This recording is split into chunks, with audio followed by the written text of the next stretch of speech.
Bienvenidos amigos de la comunidad del arte de las finanzas. Hoy vamos a desglosar un libro que, para bien o para mal, cambió las reglas del juego en la educación financiera a nivel mundial. Padre Rico, Padre Pobre de Robert Kiyosaki. A ver, seamos claros desde el principio. Este análisis no es para prometer dinero fácil ni fórmulas mágicas. Es para entender una filosofía que desafió todo lo que a la mayoría nos enseñaron sobre el dinero. La gran pregunta que Kiyosaki pone sobre la mesa es: ¿y si el consejo que hemos escuchado toda la vida, ese de estudia, saca buenas notas, consigue un empleo seguro, en realidad no es el camino a la libertad financiera? El libro nos enfrenta con una idea bastante incómoda, que la mayoría de la gente sigue un guión financiero diseñado para crear buenos empleados, no para generar riqueza. Así que en los próximos minutos vamos a explorar por qué este libro ha sido tan influyente y a la vez tan polémico, y cómo su mensaje principal se centra en una sola cosa: un cambio radical de mentalidad. Todo el libro se construye sobre el choque de dos mundos, representados por dos figuras paternas. Por un lado, su padre biológico, un hombre muy preparado académicamente con un alto cargo en el gobierno, que a pesar de su inteligencia y buen salario, siempre andaba con problemas de dinero. Su creencia era que el amor por el dinero es el origen de todos los males. Pero por otro lado, estaba el padre de su mejor amigo, un empresario que ni siquiera terminó la escuela, pero que se convirtió en uno de los hombres más ricos de Hawái. Él le enseñó algo totalmente opuesto: que la falta de dinero es el origen de todos los males. Ojo, estas dos frases no son solo un par de dichos. Son, básicamente, dos sistemas operativos, dos maneras de ver la vida que determinan cada decisión, cada miedo y cada sueño que tenemos con el dinero. Y es justo aquí, en este choque de mentalidades, donde empieza todo nuestro análisis. Bueno, ¿y cómo vamos a desglosar toda esta filosofía? Lo haremos en 5 partes clave. Primero, vamos a meternos de lleno en las mentalidades opuestas de los dos padres. Después vamos a descubrir la regla de oro sobre activos y pasivos, que es, de verdad, el corazón del libro. A partir de ahí, veremos cómo usar esa regla para que el dinero trabaje para nosotros, en lugar de vivir trabajando por él. También vamos a analizar por qué, según esta filosofía, es más importante aprender que ganar. Y al final, algo muy importante, cerraremos con una perspectiva crítica para aplicar todo esto de forma inteligente en el mundo real. Muy bien, empecemos por el núcleo del libro. Porque esta historia de los dos padres no se trata de dos personas en sí, sino de dos sistemas de creencias que están constantemente compitiendo por nuestro futuro financiero. Uno de estos sistemas nos programa desde chiquitos para ser empleados eficientes, para valorar la seguridad por encima de la libertad. El otro, en cambio, nos entrena para ser los dueños de ese sistema, para crear valor y finalmente alcanzar la independencia. El contraste es brutal y va mucho más allá de lo que vemos en esta tabla. El padre pobre, que es como el reflejo del sistema educativo tradicional, decía: estudia mucho para que encuentres una buena compañía para la cual trabajar. El padre rico, en cambio, aconsejaba: estudia mucho para que encuentres una buena compañía que puedas comprar. El padre pobre se lamentaba: la razón por la que no soy rico es porque los tengo a ustedes, mis hijos. Mientras que el padre rico decía: la razón por la que debo ser rico es precisamente porque los tengo a ustedes. El padre pobre enseñaba a escribir un currículum perfecto para conseguir un trabajo. El padre rico enseñaba a escribir un plan de negocios para crear trabajos. Y es esta mentalidad del padre pobre la que valora el empleo seguro y trata el dinero como un tabú, la que el sistema educativo refuerza una y otra vez. Nos preparan para ser expertos en una profesión, pero nos dejan como analfabetos financieros. Al final, el legado de esa mentalidad, a pesar de las buenas intenciones, fueron deudas. Por otro lado, el padre rico sin títulos universitarios impulsaba la creación de negocios y veía el dinero como una herramienta que había que dominar. Su legado fue una fortuna. La gran lección aquí es que la inteligencia financiera, esa habilidad para entender cómo funciona el dinero, pesa muchísimo más que los títulos académicos cuando se trata de construir riqueza. Ahora sí, pasemos a la lección más importante de todo el libro. Es una idea tan sencilla pero tan potente que una vez que la entiendes, cambia por completo tu forma de ver cada compra y cada decisión financiera. Esta es la base de toda la filosofía de Padre Rico.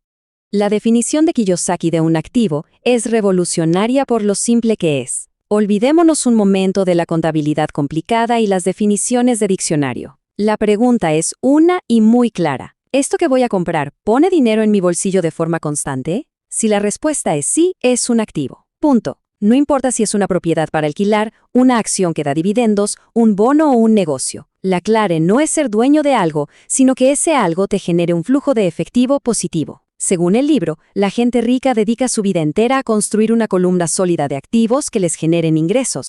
Y por otro lado, claro, está el pasivo. Es sencillamente todo lo que saca dinero de nuestro bolsillo mes tras mes sin falta. La hipoteca de la casa en la que vivimos, el crédito del coche, las deudas de las tarjetas, las suscripciones. El gran error, según Kiyosaki, y la trampa en la que cae la clase media, es acumular pasivos pensando que son activos. Se compran una casa más grande, un coche más nuevo, y su lista de gastos mensuales no para de crecer, lo que los obliga a trabajar todavía más duro solo para mantener ese estilo de vida. Entender esta diferencia tan simple pero tan fundamental entre lo que te da a ganar y lo que te hace gastar es el primer y más importante paso para cambiar las reglas del juego financiero. Este diagrama es básicamente la radiografía financiera de la mayoría de las personas. Es el patrón del padre pobre. Miren con atención. El salario, que viene de un empleo, es la única fuente de ingresos. Ese dinero entra, sí, pero inmediatamente se fuga por la columna de gastos. Impuestos, hipoteca, coche, comida, ropa.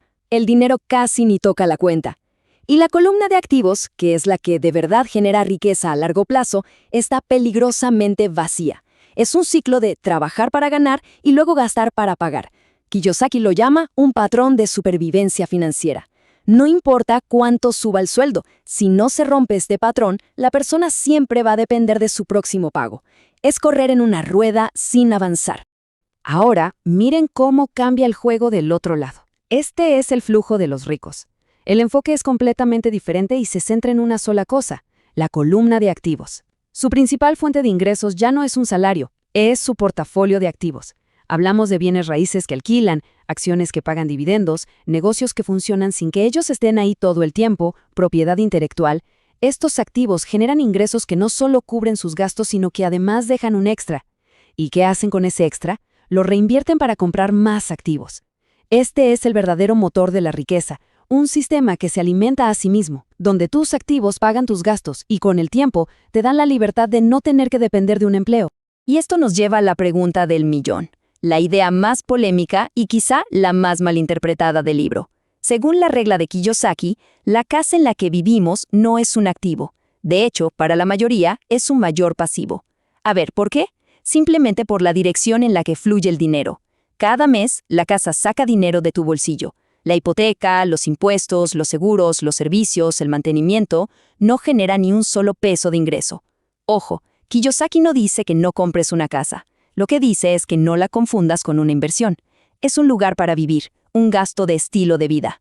Un verdadero activo inmobiliario sería, por ejemplo, una propiedad que alquilas y que después de pagar todos sus gastos, te deja una ganancia en el bolsillo cada mes. Este punto es clave, porque nos obliga a cuestionar una de las verdades financieras más profundas de nuestra cultura. Bien, una vez que entendemos esta diferencia fundamental, el siguiente paso es lógico. Se trata de hacer la transición mental de trabajar por dinero a aprender cómo hacer que el dinero trabaje para uno. Se trata de escapar de un ciclo que no solo consume nuestro dinero, sino, lo que es más importante, nuestro tiempo y nuestra energía. Kiyosaki le pone un nombre muy gráfico a este ciclo, la carrera de la rata. Y es una metáfora perfecta para describir la rutina de la mayoría: levantarse, ir a trabajar, pagar las cuentas y repetir al día siguiente. Cuando llega un aumento de sueldo, en lugar de ser una oportunidad para invertir, a menudo solo se traduce en más gastos, una casa más grande, un coche más nuevo, más deudas. Y todo este ciclo está impulsado por dos emociones muy básicas, el miedo y el deseo. El miedo a no tener para pagar las cuentas nos mantiene atados al trabajo, y el deseo de tener cosas nuevas nos lleva a gastar más en cuanto ganamos un poco más. Salir de esta carrera no se trata de ganar más dinero, sino de romper ese patrón de comportamiento. Este desglose es brutalmente honesto. Piénsenlo así. Antes de que el dinero de un sueldo llegue a nuestro bolsillo para que podamos construir nuestro futuro, una gran parte ya tiene dueño. Primero, se trabaja para el empleador, generando mucho más valor del que se recibe a cambio. Segundo, se trabaja para el gobierno. Para muchos, los impuestos son el mayor gasto de toda su vida. Y tercero, se trabaja para el banco, pagando intereses por la hipoteca y otras deudas. Al final de esta cadena, la pregunta que nos obliga a hacernos el libro es: cuánto tiempo y energía nos queda realmente para construir nuestros propios activos. La carrera de la rata es eso, pasar la vida trabajando para enriquecer a otros. Entonces, ¿cómo medimos la riqueza de verdad? No es por el tamaño del sueldo ni por el patrimonio neto que aparece en un papel. La verdadera medida de la riqueza, según esta filosofía, es el tiempo. La pregunta clave es, si hoy mismo se deja de trabajar, ¿cuántos días, meses o años se podría sobrevivir manteniendo el mismo estilo de vida? La libertad financiera se alcanza cuando el ingreso que generan los activos es suficiente para cubrir todos los gastos mensuales para siempre. En ese momento, trabajar se convierte en una opción, no en una obligación. La verdadera riqueza es tiempo y libertad. Y esto conecta con otra idea que sobre todo al principio de la carrera es contraintuitiva. La filosofía del padre rico no es buscar el trabajo que pague más, sino buscar el trabajo que enseñe más sobre las áreas que son cruciales para construir riqueza. Aquí Kiyosaki nos pide hacer una distinción que casi nadie hace. La profesión es lo que haces para ganar dinero y pagar las cuentas, ser médico, ingeniero o programador. El negocio, en cambio, es la columna de activos que construyes con el dinero que ganas. El error de muchos es confundir su profesión con su negocio. Se puede ser un profesional excelente con un ingreso altísimo, pero si todo ese ingreso no se usa para comprar activos, la dependencia del salario nunca se va a terminar. Padre Rico lo resumía así: conserva tu empleo de día, pero empieza a ocuparte de tu propio negocio por las noches y los fines de semana. Y ese negocio es tu portafolio de activos. Para construir esa columna de activos se necesitan habilidades muy específicas que, curiosamente, casi nunca se enseñan en la escuela. Más allá de la especialización técnica, el éxito financiero a largo plazo depende de 4 pilares. Primero, inteligencia financiera, o sea, entender los números, el flujo de efectivo. Segundo, saber manejar sistemas, cómo crear y organizar procesos de negocio que funcionen. Tercero, el manejo de gente, liderazgo. Y la más importante de todas, según Kiyosaki, la habilidad para vender y comunicar. Saber vender un producto o un servicio. O más importante aún, saber vender una idea a uno mismo y a los demás. La comunicación efectiva es el verdadero motor de la riqueza. Por eso él recomienda buscar trabajos que desarrollen estas habilidades, incluso si al principio pagan menos. Ok, pero seamos honestos. No todo en el libro es una verdad absoluta, y es crucial poner las cosas en perspectiva. Padre Rico, Padre Pobre no es una receta de cocina ni un manual de instrucciones, es una guía filosófica, y como tal, hay que leerla con una mente crítica y adaptarla a la realidad. Primero, hay que entender que el libro es una parábola. De hecho, se debate mucho si el Padre Rico existió de verdad o si es un personaje creado para explicar las ideas. Las definiciones de activo y pasivo están súper simplificadas para enseñar un concepto clave sobre el flujo de dinero. Pero no son las definiciones contables que usarías para declarar impuestos. Además, el libro ha sido criticado, y con razón, por no dar consejos prácticos y específicos. No te dice cómo analizar una propiedad o en qué acciones invertir.